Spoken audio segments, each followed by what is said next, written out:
This episode of NOLA Film Scene is brought to you by the Law Office of Janet McCaffrey. Welcome to NOLA Film Scene with TJ and Plaideau. He's TJ. He's Plaideau. And she's Ann. Hi. Hey, Ann, how you doing? I'm good. Ann Mahoney, welcome back to the show. Thank you. Thanks for having me back. Our teacher, our friend, soon-to-be co-star, if we can have anything to say about it. One day. I would love that. Hi, my name's Eileen Gruba. I'm an actress. I'm a writer and producer. I've been in the industry 30 years, and I'm excited to have worked with these guys and to be on the NOLA Film Scene. Excellent. Welcome back to NOLA Film Scene. We are with... Grace LaRocca. Hi, guys. Hey, Grace. How are y'all So doing? good to see you again. You too, guys. You too. Thank you for having me. So I've done the film work a long time.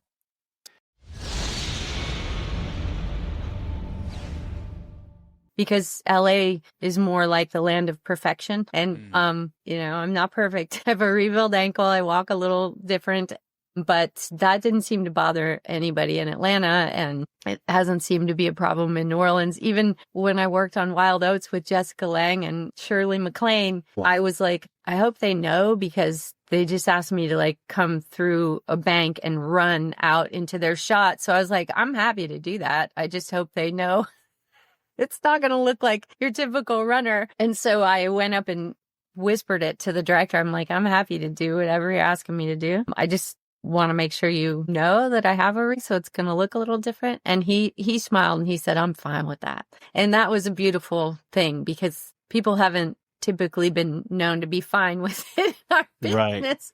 Right. So when they have been fine with it, I am grateful. And for example, the movie that we did, it just didn't matter at all. And in life, it shouldn't matter at all. I'm more active than most every female my age, but I do have that knowing that throughout the years in Atlanta, they were always cool about it. Even when I was going through surgeries and on crutches and all that, they were always really super cool about it and open. So I miss the Southeast. I feel like I fit in a little easier there.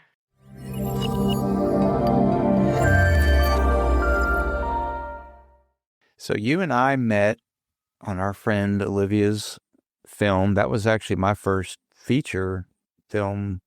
Yeah, my first feature and I did one thing with Speaking Lines before that, but I count that really as my first thing. Uh-huh. The other was just kind of a web series. I don't really count it. That counts. It's something for sure. So when I got there, it was kind of intimidating for me. I don't intimidate very easily, but I felt, and at my age, it felt like a long time since I was the new guy at anything. And everybody else that was there just seemed so experienced, and everybody was kind, but everybody had been doing it for a while. And I'm like, I hope I don't mess up. I didn't have a lot of lines, but it was a little bit intimidating to be around everybody. Y'all all knew each other, and everybody was friendly. High school, right? Like the clique in high school with lunch tables. You have to find the table. You have to set up. But it didn't feel isolating or anything like that. Just, people with experience, and there was me. But I remember you were very kind, and yeah, that was the big scene that we met, was the big ending scene where it was the convention toward the end of the movie. So a lot of the different actors were there for that one. I know there were some scenes. I don't think Tatiana Piper was there. No, but it was a lot of moving pieces and parts of that scene. It was a lot of different characters in that scene. That was such a fun scene. It was such a fun scene. And I did play a police officer, a cop. Kind of. Hopefully, I was funny in it, but I thought you were. Yeah. Did it come out funny? It did. It was funny. Yeah, for sure it was. Yeah. No, that was a really fun scene. What were you saying though? No, just that was where you and I met and worked together, was on that film project. And you, among others, stood out as just being very kind and professional. Yeah. People just, I don't know, between takes, people were friendly, and it was a lot of fun. It was a fun, big scene, big evening. It was really fun because first of all, like them directing is like us, like our people, like we're, I was so proud of her just doing her thing as an actor and also, director and then getting her friends involved with that. So I can't wait to see it. But I was actually, I'll tell you a little secret on that. So we'd done my fittings or not fittings, but like, to make sure the sizes. And I was newly pregnant then. So I hadn't told like anyone at all. And I was like, I told my I don't know if you remember Cody, but I was like, my pants were tight. I was like, oh Lord, my pants are tight. But it was funny. I was very newly pregnant then, so that was a really special. I was like, that was my baby's first acting gig. She was in my belly and she was acting actually. Nice. So that was really. It doesn't get any better than that. She's right. Starting from the very very beginning. Yes, she is. Yes. Has she done anything? Have you put her in? Has she done any commercials or any? No, anything? Yes. She actually, I love that. It was, talking about me, but now it's like baby time. Sophie, her name's Sophia. She's the brightest little star in the world, but she did her first commercial, at 3 months old. And nice. It was so cute. And she literally she was like the ending scene of the commercial and she smiled at like 3 months old. It was really cool. It was her and I. So it was really special that she was, it was together. We were mom and baby together. And then she's done a couple other like photo shoots. And every time I audition now, she'll like run to it and be like, audition. And she'll like say her name. She'll slate. Like she'll say, I'm Sophia and 2. Like that's what she says. And I'm like, you're so cute. Like, I love that. She wants to do it with me all the time when I have auditions. That's great. Yeah. And to me, slates are the hardest part and she's already got it down. So she'll be set. She's got it down with her twinkle in her eye already with that, with slating. Yes. So we've been planning this since we saw Anne at NOLA Comic-Con. Yeah. And we love having her on. We love talking to her. And we had this whole range of topics we were going to choose from. Until a new internet rumor started between you and Jeffrey Dean Morgan. to put it dramatically. Yes. Yes, a new rumor. What is that rumor? So the rumor that was posted along with a little clip from the scene where I slap Jeffrey Dean Morgan. The lines are, I'm trying to remember. It was like, he says something about you starving. And then he says, he propositions me, basically. He's like, I'm sorry for having been. So he says, you starving, like as if to say you're fat. So you're clearly not starving. And then I cry. And then he says, I'm sorry for having been so rude. If you wouldn't mind, I'd like to screw your brains out. And that's when I slap him. And that's the big scene. And the rumor was that, one, Jeffrey Dean Morgan improvised that scene. 2, that he felt so bad about his improvised line that he gave me a bouquet of flowers afterwards. And that 3, that I was actually crying because of the improvised line and not really crying as an actress. And I usually don't engage any kind of internet stuff, especially like trolling. But this was just a little bit too enticing for me because, one, all of those things are untrue. The script is that scene is completely scripted. Exactly what you hear is how it was written. The only difference is that we taped a version where Jeffrey Dean used the F word a lot and a version where he didn't, because you're only allowed so many F words per season in a show. That's the only difference. All of it was scripted, including saying in the stage notes, she cries, right? So, and Jeffrey definitely did not give me a bouquet of flowers because there was no need to. We were just doing our jobs. And so, and then what was so funny about it and sad is that was one thing, that the rumors were untrue. But the second part that was like disconcerting, and I definitely engaged with people on, was then people felt the need to comment underneath that post and say things like, he should have given her a bouquet of flowers and a box of chocolates, or she probably ate the flowers too, or should have given her a McBurger, or just like a bunch of other fat jokes underneath it, which was like, I usually don't engage with that kind of stuff, but I was like, I'm feeling sparky tonight. I'm going to go ahead and write back to these people in a very diplomatic way. Like, hi, it's me. I'm real. I'm a real person and a human with feelings. Not only is this rumor incorrect, but also there are people behind these roles that are played on television, and we do have feelings. So yeah, there it is. Yeah. When I saw the comments, when you sent us the screenshots, I was just utterly appalled is the best way to put it.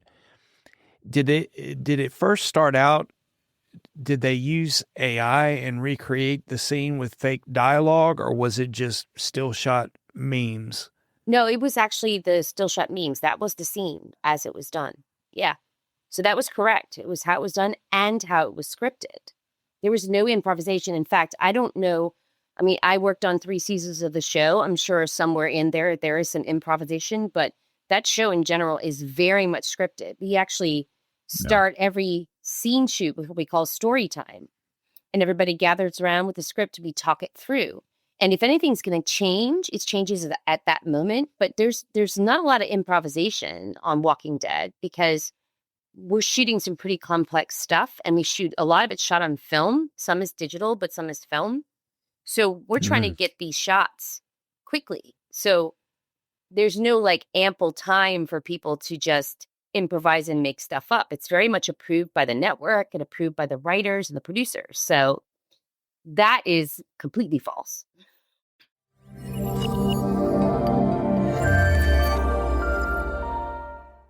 So I started training and I went to classes. I took classes in Atlanta and then I started training at Alliance Theater, and then I learned about the business. And I started doing musicals at my church, and it just went on from there. And when I started having rebuilds on my leg, because, you know, jumping around and doing all the things I do when I grew up in a wheelchair caused a lot of issues. So I started having surgeries, and the people in Atlanta were just so wonderfully gracious. And I mean, I was doing musicals even when I couldn't walk up and down the steps. We got so creative with it. Like, I remember being in construction boots under a long gown, playing one of the sexy girls in the Beauty and the Beast and having to saunter up the aisle. And I'm really good at sauntering because I had construction boots on, but the gown hides the stuff.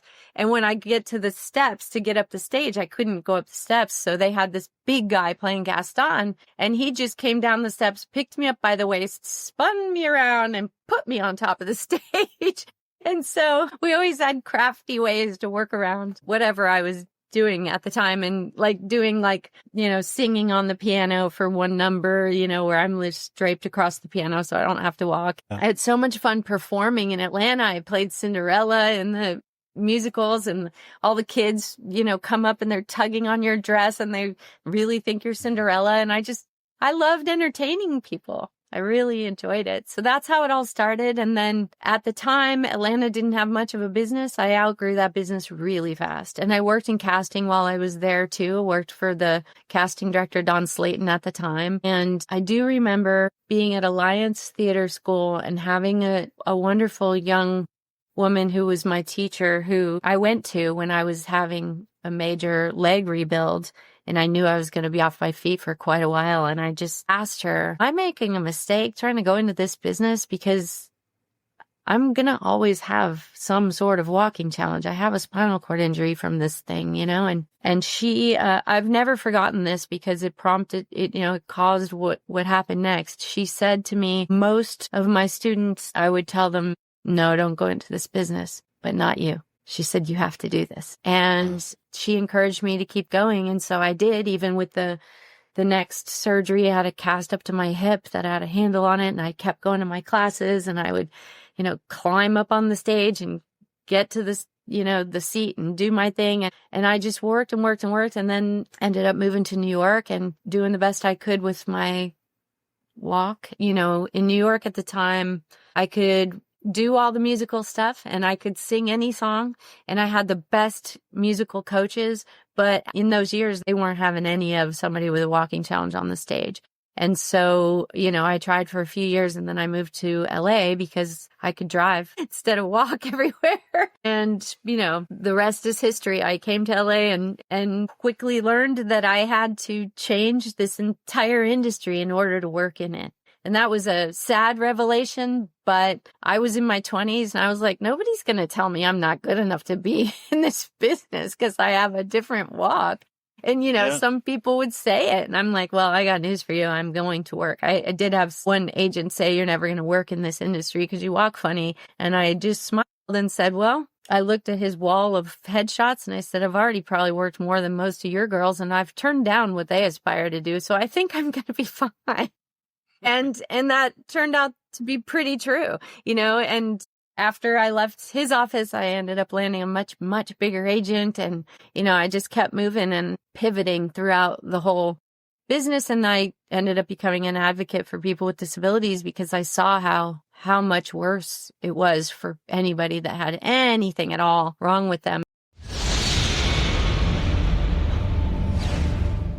Speaking of veterans, we had a real shift in our movement towards the inclusion of people with disabilities when we started saying, would you hold it against a veteran if they came back missing a limb or walking differently? Or would you keep them out of work? And, when we started saying that, people started realizing, oh, you're a human being too. Just like anybody could go to war or get in a car accident and end up with something, we started getting through to their humanity. And, battle. It's still a battle out here in LA. And as I told you earlier, I've had people much more open in Atlanta, in New York, in New Orleans, in the Southeast than they have been here. But I have a very thick skull. And I had a good handful of friends who said to me, you were born for this battle. Because I'm a fighter. I've been a fighter all my life. And because I've been in and out of wheelchairs, I can look at both sides of the conversation and try to bring people to the middle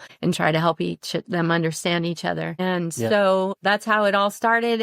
I've never given up or quit because incrementally this business, you build credits, incrementally. So sometimes you just have to break through, get one thing, and then use that to get the next thing and keep going. One of the most wonderful experiences and opportunities of my career was when I auditioned for the Actors Studio. And they don't care what's going on with you. They just want to know if you're doing the work and if you're good at it.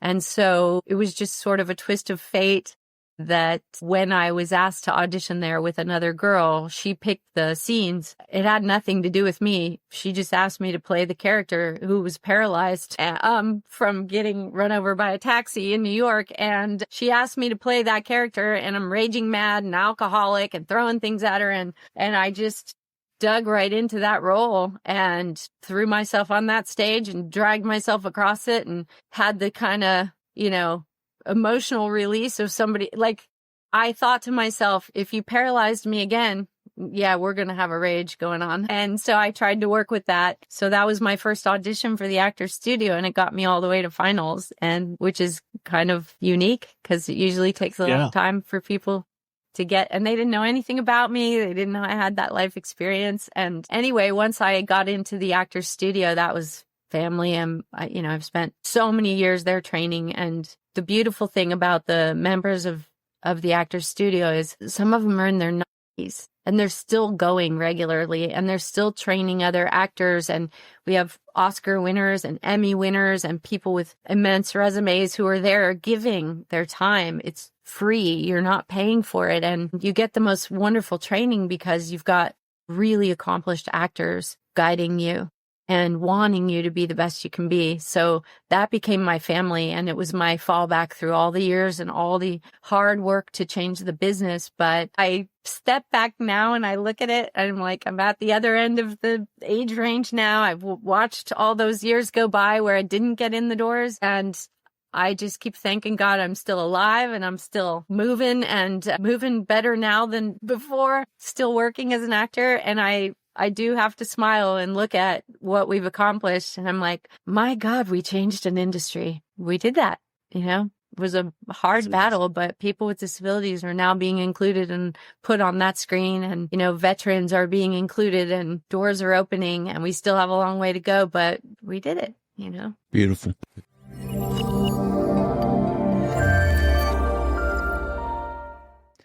I've kind of started slowing down on social media, and I put myself on a little bit of a self-imposed time out for a bit there because there's just so much toxicity.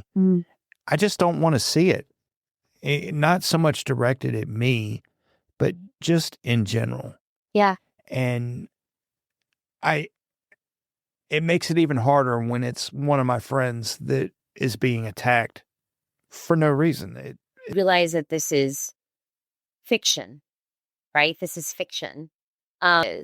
And she's the size that she is. But the funny thing is I'm the size of the majority of the average American woman, right? It's just we've gotten so used to what we see on screen that women are very, very, very, very thin in general, right? That people who are the size of the average American woman suddenly become the butt of the joke. And it's one thing to have it in the script, but it's another thing entirely for people then outside to be like, I'm going to also go after this character, but it's like there's a person behind that. And would you say that to I know that somewhere in your family, there's someone who's a size 12. It's not that big, Not that it would matter. Like I could be a size 30. Right. Same problem, right? So I dare you to look at your aunt, your sister, your mom in the face and say, should have gotten her a Stairmaster instead. I dare you. Anger. Yeah. But it's not only the keyboard warrior mentality, if I can say anything, and because there's nobody's going to get punched in the face because they're on the internet. Yeah. But it's negativity drives likes. Yes. Unfortunately. You know what I mean? Yeah. Yeah. Yeah, there's also... Even for this, I kind of alluded... Go ahead. No, I mean, also just this whole idea of like, one of the big rumors was, Anne Mahoney, the person, was crying because her feelings were hurt. Like, no, Anne Mahoney is an actress and a trained actress for many years. So if the script says cry, I'm going to cry. And I will cry at the exact moment you ask me to in the script, because that's my job. Right? Am I drawing on personal experiences? Of course, all we are is we're all drawing on personal experiences because it's who we are. And I happened to start my life as a ballerina before I was an actor. So I definitely dealt with a lot of body shaming in my life. But in that moment, I'm doing my job. If it says cry, I cry. And what a lot of people tend to forget when they're watching fiction, you talked about actors getting death threats because they killed somebody's favorite character or whatever. They're doing their job, and if they're getting it to that level, they're doing it really well. And I think people get so wrapped up in the story that they forget that there's a human on the other side of that camera. And from being in the industry, you talk to people, and a lot of times they're completely, especially someone that's a character actor, you're dealing with somebody that's completely different than what you see on screen. Some people are themselves turned up, and others are completely different. Mm-hmm. And I think folks lose sight of that. And then time and distance, and like Brian said, keyboard warriors, there's no consequence when they just clack away on their keyboard and not take people's feelings into consideration. That's exactly why I decided to engage. I generally don't, but I decided to engage with these people, and I didn't call in. I wasn't mean, but I was like, oh, that's an original one. Or like, oh, wow, it's me, the person you're talking about. I'm right here and I'm a human, right? Because I want you to remember that that's the truth. I mean, to put it on the flip side, like when I was doing, I don't know if you know the musical Sweet Charity, I played Charity in Sweet Charity, and she's this delightful character. She's very funny and lively and kind. And this is long. I'm trying to make it short. The bathrooms in the dressing room were broken. So I had to use the bathrooms that the audience used, right? And so I was in there using the bathroom at intermission, and I hear these two ladies talking, washing their hands, and they're like, she's just great. I love her. And I bet in real life, she's actually a really nice person too, right? And I'm like, you don't know. I mean, I am, but like, you don't know. So it's so funny the way that people attach qualities about who a person is based on a performance. Like, that's our job, right? That's just our job to embody the character. So who we are, you don't know. You think you know us because you see us on camera and you see us in movies and on television, but you don't know. I thought some of your responses to them were pretty clever. A couple of them made me laugh out loud. And I want to address one, not of yours, but somebody replied to your comment. This one just totally set me back. They said, in my defense, I didn't know you would read this. Something along in my those defense, lines. Would read this. I'm sure you're a nice lady.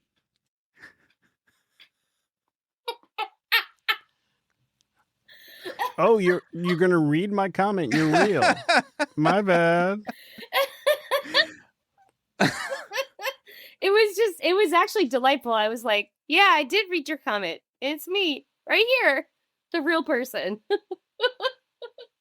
Can I have your autograph? Right. I'm sure you're a nice lady. Can I get free tickets? Hilarious. Thank you for talking about this because it's just was a really hilarious moment.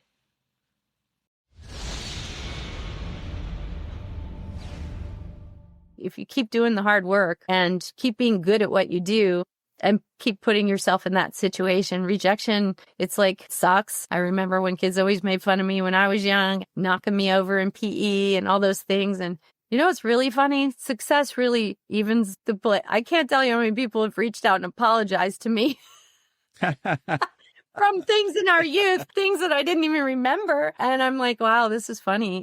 But they know it. They hold on to, they knew they treated you bad or wrong. And I can't wait till we have a time when any kid, no matter what they've been through, can dream up what their future looks like and go get it. And that our society won't be shutting the door just because they've been through more. Another thing about people with disabilities that I find really interesting, and as I said, I've had in and out of wheelchairs all my life, rebuilds, all the work. I've had multiple years of my career on crutches and back in wheelchairs because of rebuilding things. So I've seen all sides of it. And the spirit that comes with those battles is big. And when I go into a children's cancer hospital, for example, where I used to volunteer in Atlanta at Scottish Rite and work with kids with disabilities, no matter how sick they are, you know what you see? You see spirit. You see like this huge spirit coming out of them. And it's the reason they survive. And it's the reason they keep going. You know, later in life, you have people with disabilities who are very spirited and people are like, want to crush them or get them to shut up and hide in a corner. And I'm like, sorry, no,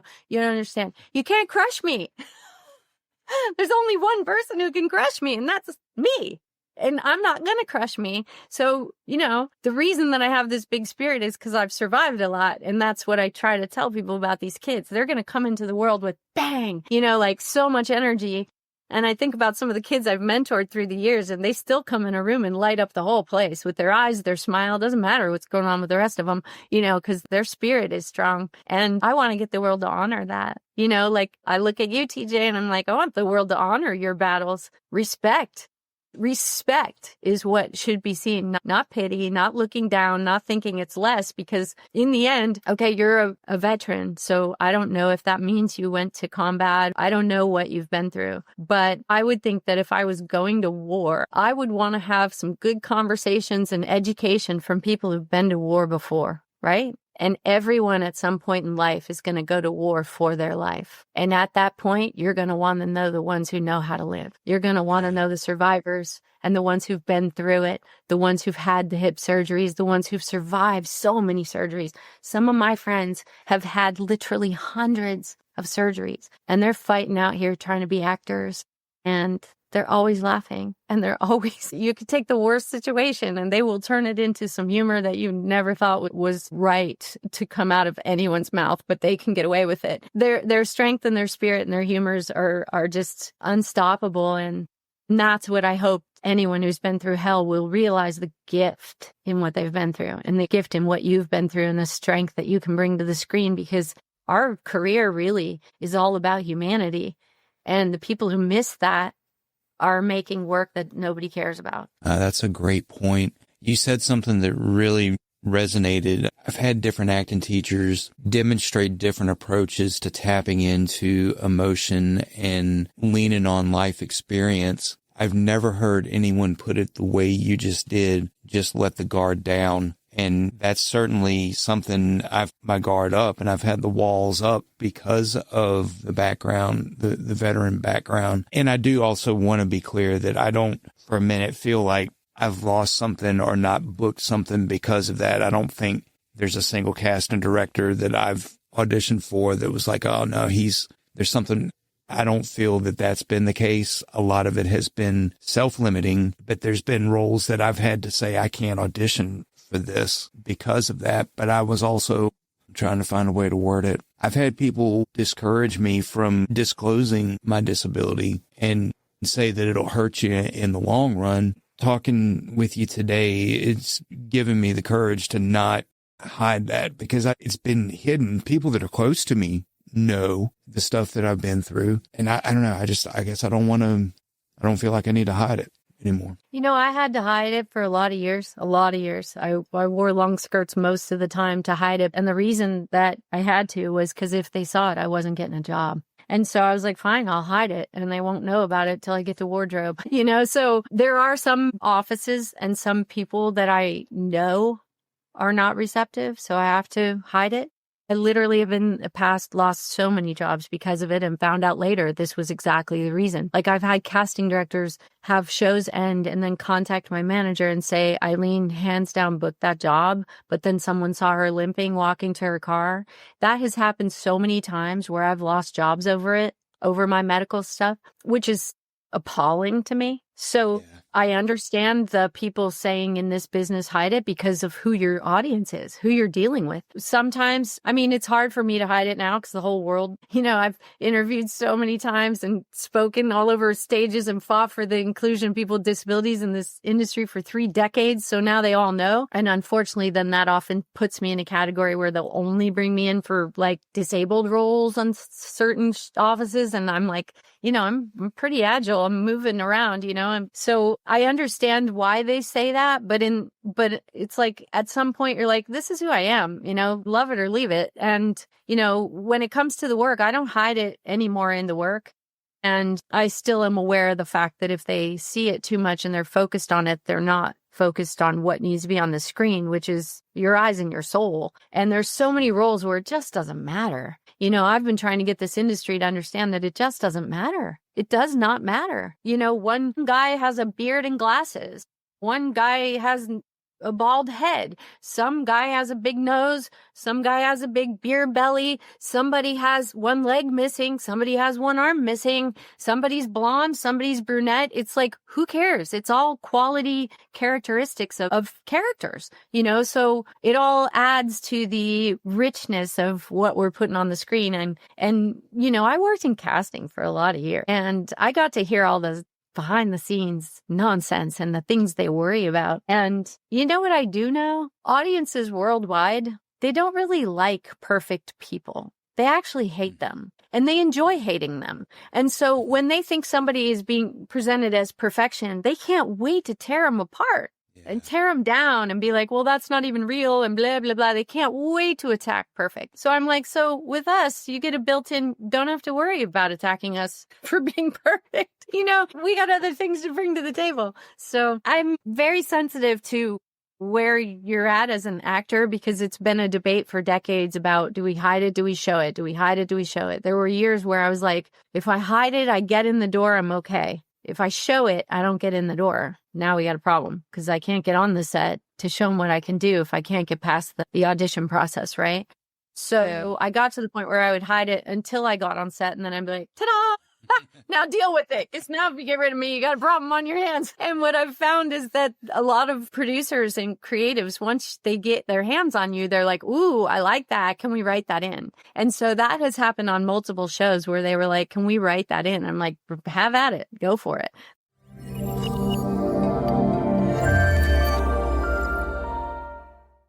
I think that also can come with, for me, I can say that with like in-person auditions, like I was saying earlier, like how you have this craft that you've been working on, and then you go to the audition, you're just like, this is what I have.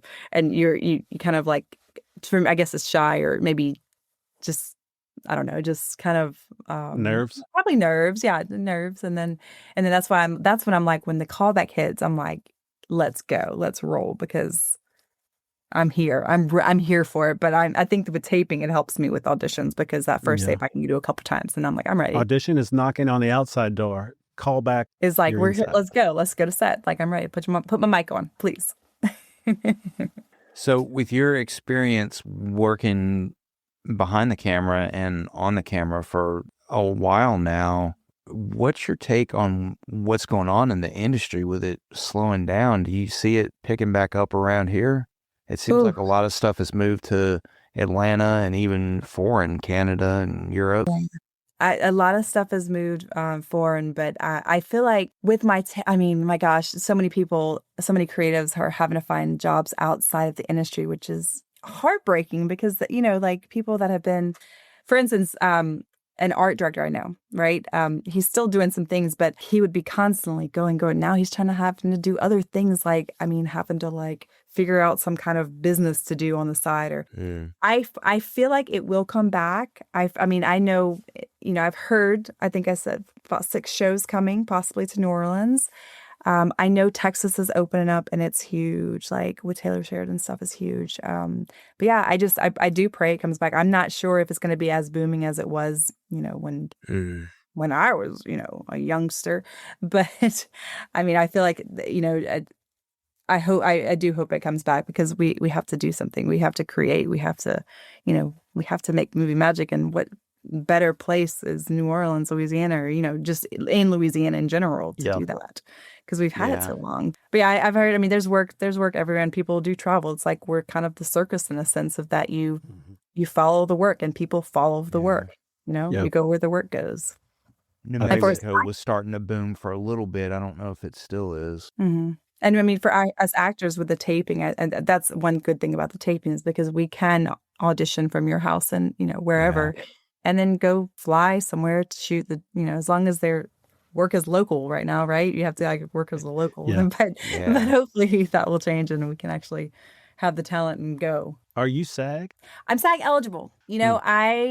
I haven't joined SAG because I still do. I don't have enough of the SAG jobs to do SAG, so I still do non-union stuff, and I like it. I dig it, actually. I love the non-union independent stuff. I did a really awesome role that I was like this sweet girl, and it was called I'm really bad at names lately. Not Bruiser, was it Bruiser? I am bad. It's just really the kind of all go, but. Anyways, I had this role that was like the sweet girl, and then in my and I like my purse, and all of a sudden I come out and I'm just like blazing guns, and it was a non-union role. It was awesome, like I got paid well, but it was awesome. And then I wound up like getting murdered and stepped on and stuff, and had blood and glass and stuff. It was awesome. Nice. So I love the non-union stuff, but I haven't joined SAG. If it was here, like New York or LA, where everything, including background, is SAG. It would make sense to jump in once you're eligible. Yes. But that's my next step, is I'm trying, and I just want to be eligible to put it on the top of my resume and say, eligible. Let's go. Same. I just want to be eligible. Yeah. You will be. No, will be. This is the year, 2026. This is the year.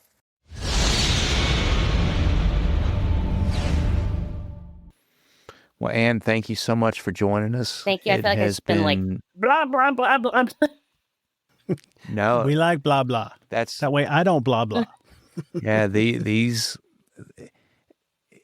podcasts are about the guest, and you had a lot of really important things to pass on, and I'm grateful. I'm grateful that you came on and cleared some stuff up. I'm sorry that you had to go through trolls. I hate that we had to address that, but I'm glad we did. Me too. So thank you so much for coming on, Anne. Thank you for having me, TJ and Brian. You're doing really, really important work. This is the epitome of Louisiana investing in itself right now. Yeah, I know. I got Scott. This is Louisiana investing in itself, right? Yeah. Yeah, thank you for that. Yep. All right, folks. I keep telling TJ how important we are, but he doesn't believe me. That's funny. Yeah. Well, I appreciate this NOLA film scene, guys. This is awesome. I know y'all had to twist my arm a bunch of times, even made me come here when I couldn't talk even, but now I'm finally here. So you got sick. This is the time you were supposed to be here. Yeah. Yes, Stuff happens, you know. I loved it, guys. So, thank y'all so much. I hope I was you were very entertaining, fantastic. and we love name dropping. Yeah. Unless I wasn't really. No, I was just kidding. that's just my stories. That's my stories, y'all. That's why we're here. We love hearing people's stories, and I mean, stories are meant to be told, right? Yep. Yeah. That's what we do. We're storytellers. Hey. And let me tell you, I've met some. Let me just real quick. I've met some of my best friends working in this industry. Just from, really just people that just get it. How my brain works, they just get it. We just all kind of get it, and y'all get it, and I think that's really cool to have how we've all become a family and through this wild, sad, crazy, amazing, terrifying industry. You find your tribe. Yeah. Mm-hmm. Excellent. Well, Grace, it's been great talking to you. Folks, we loved having you. And we will see you next time. Thanks. Bye, guys. Thank y'all so much. This Soldier's Heart, we both, I guess all three of us were in it. We didn't get to meet on set because of filming schedules, but it's really cool to count myself in a film that you were in. And I'm grateful that you came on and spoke with us. And I can't wait to look into more of the advocacy that you're doing for the disabled acting community. So thank you so much for joining us. My pleasure. Great talking with both of you.